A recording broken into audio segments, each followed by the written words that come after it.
Well, first, I'd like to say that I think it was great to have a great crowd at our away game at Virginia Tech. I thought our team saw them and could notice them, and it was a great turnout. They were into the game. They definitely showed out, just like they did in the Miami game when they went down to that. So we appreciate all their support there. Um, Going on to our next game at against Cal. It'll be a very tough opponent. They're well coached. They have a good young quarterback. They can throw the football. They play aggressive on defense. Once again, we'll have to, you know, improve on our mistakes we made this past game and here in the past, and try to find a way to play cleaner football if we can, and more efficient on both sides of the ball. But I do think that we played hard, played to the end. We found a way to win, and hopefully we can make some improvements as we go forward, and find a way to win against a good California team. Isaac will be out for a while, so he will not be available this game. Duke, we're working to get him back. We're hopeful that he can play this week. We'll see how this week of practice goes.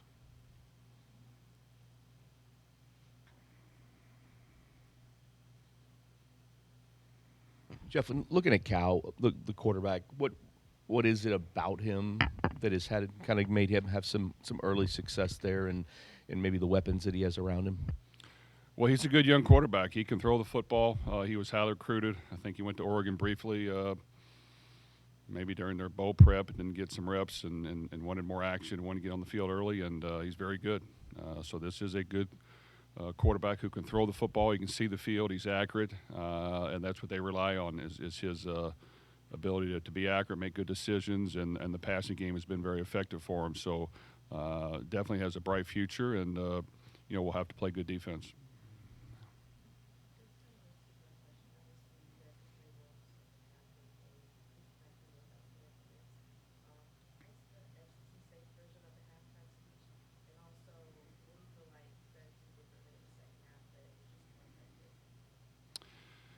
Well, I think the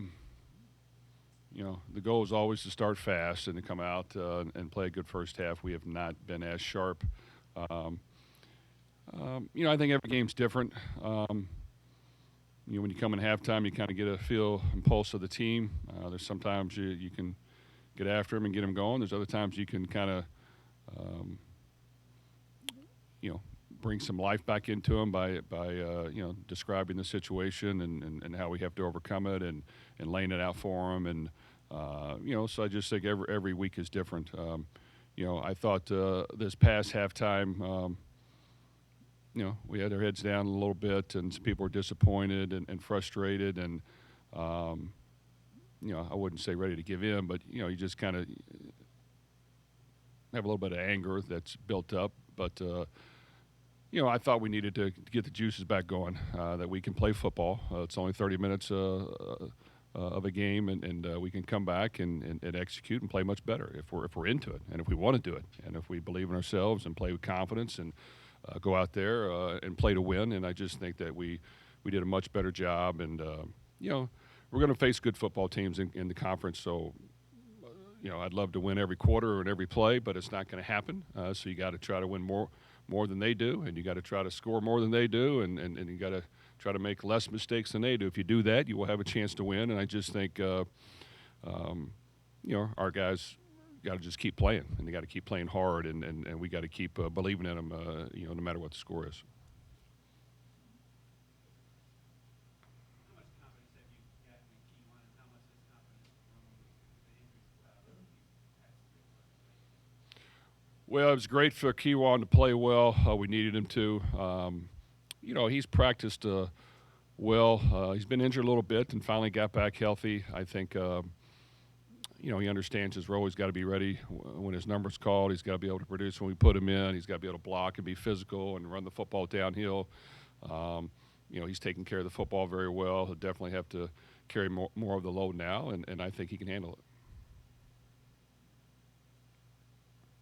Another powerful coach got fired. Every time one of these jobs opens up, your name is ringing. Do you have the resources here where you don't feel like you should even listen to that, or do you feel like there's things that they could give you here to kind of make it to keep you here? Well, when it comes to our football team and whether we think we can compete against other teams, yes. I mean, I feel like um, we just got to keep pushing forward. We've got good resources here. We've got a good football team. You know, for me, it's concentrating on the season and worrying about the next game, and that's what we're doing. We've got a lot to play for. Every game matters. Every game counts. Every game, the stakes are higher and higher, and it's important that we come back at home and beat Cal.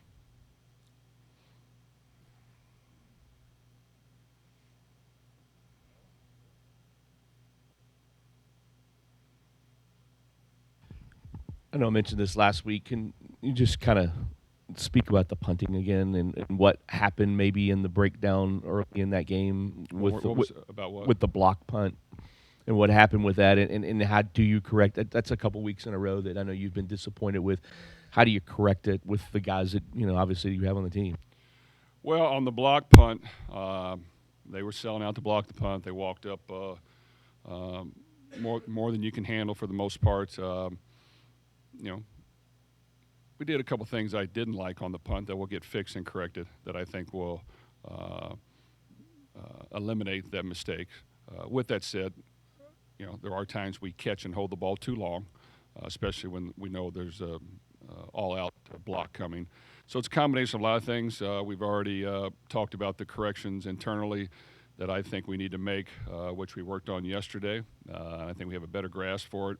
And, for the most part, special teams has gained an advantage for us. And even with the punt return, that came back and helped us win the football game.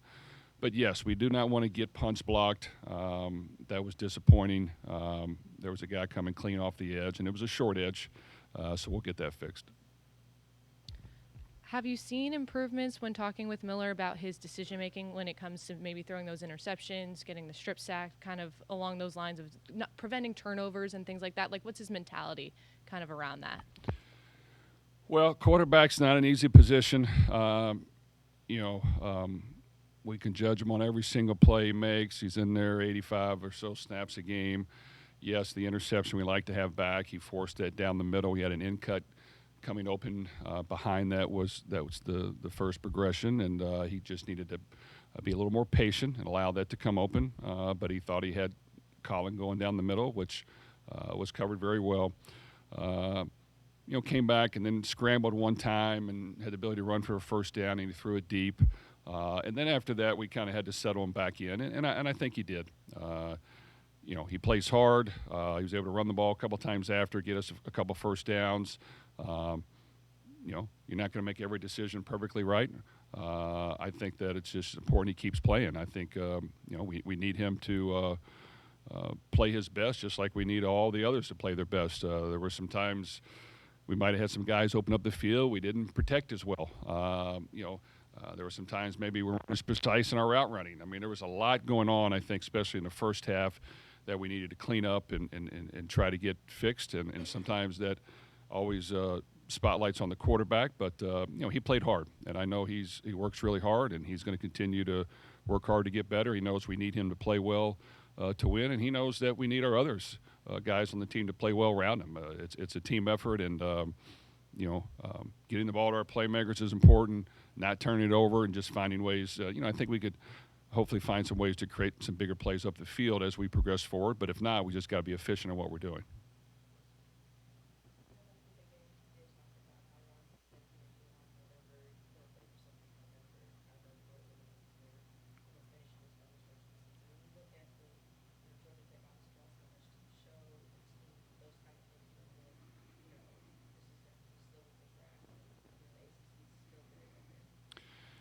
I think for us internally, we talk about one game season a lot and the importance of the next game, and I think if you do that as much as we do, you don't have to talk about all the things going on around you as much. I think they're fully aware. And I've talked about the stakes getting higher and higher every week, so they're fully aware that the stakes are higher each and every week. And we talk about that because we want to stress the importance of however hard you worked last week, no matter whether things went great or not, you have to work even harder this week. Like, everything matters. And if you want to continue to work your way up the hill, you've got to win the next football game, and that requires a lot of hard work, a lot of preparation, a lot of concentration and focus, and you can't let your foot off the gas. And that can sometimes happen as you play a long season. Every once in a while, you want to take a breath and relax a little bit, which is fine as long as it's very brief, because you got to get back to work. And that's myself, our coaches, our players. There's a lot to play for. Every game matters. There's a lot to play for. That's what makes it fun. And if you win, you're giving yourself a chance. And we just want to, try to continue to improve and play our best football that we can every time we step on the field. And we know it's not going to be perfect, but we've got to try to make it as great as we can every game. You were talking about Miller. How much do you want? I mean, obviously, how much do you want him to run when he has to? And how difficult is that, maybe for a quarterback to know in their mind, okay, this time I got to take off, or this time I don't? How do you teach that with a guy?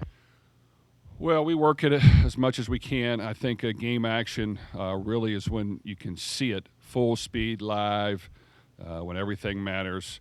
Every different situation arises. Maybe you're playing good at the time. Maybe you've had a rough stretch, but you've got to continue to move the chains and get first downs. And if we can do it by air, great. If we can do it by hand the ball off, great. But every once in a while, when we call pass plays, it's not going to be open. They're going to cover it. The protection is going to break down. The receiver is going to get bumped off his route. He's going to run the wrong depth maybe occasionally. You've got to be able to step up and go through your progression. If it's not there, the clock's got to go off, and you've got to go get us some yards. And if that can be 2 yards, 5, 10, it doesn't matter. But you got to get us some yards. And I do think, in the course of a couple scrambles, if you're moving up, sometimes there's some room up there to run, and we've got to take advantage of that. 2 games ago, he scrambled inside the 10-yard line for a touchdown. In the latter part of the game, I think he made 1 or 2 runs that got us some key yards. One was a first down. Like I said, after the interception, there was one time I thought he could have scrambled and got us yards on a key third down. But we just got to continue. He's got to continue to watch it on film. We've got to practice it as much as we can. He's got to picture it in his head over and over again. And that's one of the hardest parts about playing quarterback is, he is a thrower. But we're not going to ask him to run a whole lot. But the protection is going to break down. Something's going to happen. 2 to 5 times a game is what I tell him every game before the game. Hey, 2 to 5 times you're going to have to go run and get us yards. One game it could be 2, one game it could be 5, one game it could be more, maybe less, but it's going to happen. So it's got to be in your head that use your legs, let your feet and eyes do the talking as you're going through the progression. And a lot of times, if you can get yourself moving forward, you can naturally take off and get us some yards. So we're hopeful that any quarterback that we have can do a good job of being smart and getting us positive yards if he can. As a former pro baseball player, were you watching the World Series live the other night? Or you seen on tape? I mean, to know that a former U of L player could hit the game winning home run. Couldn't hurt what? Oh. No, it was great. Yes, I saw it live. Big baseball fan myself. I actually texted Brian Mundorf right after he hit the home run because I was just asking about Will Smith the other day about kind of tell me his path and what exactly how did he become so good, and he just said he was a hard worker, and he just put in the time and continued to get better and better every year and stronger and developed even more. So that was good to hear. But yeah, it was I didn't see all the series, but man, it seemed like some great games when I watched it. Everything was intense, great crowds, about as back and forth that you can play. You look at those games, normally they're not dominating the game. It's just back and forth, who's going to hang in there. And there was just some great plays made late in the game. It was fun to watch. There was it was as tight as you could get for a World Series. It's probably one of the better ones I've seen in a long time. And like I said, not that I watched the entire game, but saw the end of it. And for Will to hit the home run to win the game, that was outstanding. And you can tell he's a humble, modest, hardworking young man, so very proud of him. Jeff, you've already proven they have a very deep running back room without Isaac. Those guys have different attributes. Do you have to alter the game plan? Well, yes, we do go into each game different. I mean, we've been short at running back, in our opinion, multiple games this year, and it affects our thinking going into it. We're hopeful to be as healthy as we can with the ones available, but if not, we've got to have an alternate plan ready to go. Really, it's about who are our playmakers, how do we get the ball in their hands, how do we spread the ball around. You can't throw it every play, you can't run it every play, but you got to have some balance. And we're hopeful to get Duke back if we can this week, which I think would really help. And not having Isaac, things happen like that all the time. You got to be able to overcome it. Jeff, go back to Isaac real quick. Is it safe to say that Isaac Brown could miss the remainder of the regular season, or you're not ruling that out yet? I wouldn't go that far yet. We'll see how these next couple weeks go and see exactly where he's at. Thank you.